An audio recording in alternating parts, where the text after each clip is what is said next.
провода, ток по рукам, телефон на все голоса говорит пока.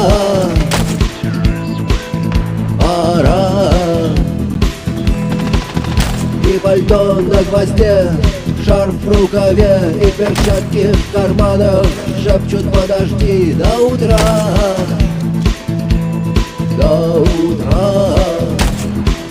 Но странный звук зовет дорогу. Может сердце, может стук в дверь.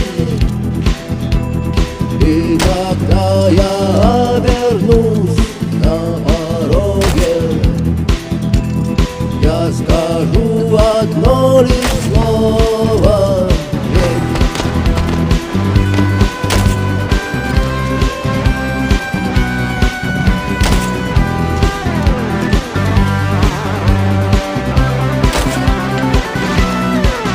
и опять на вокзал, и опять к поездам, и опять проводник выдаст белье и чай.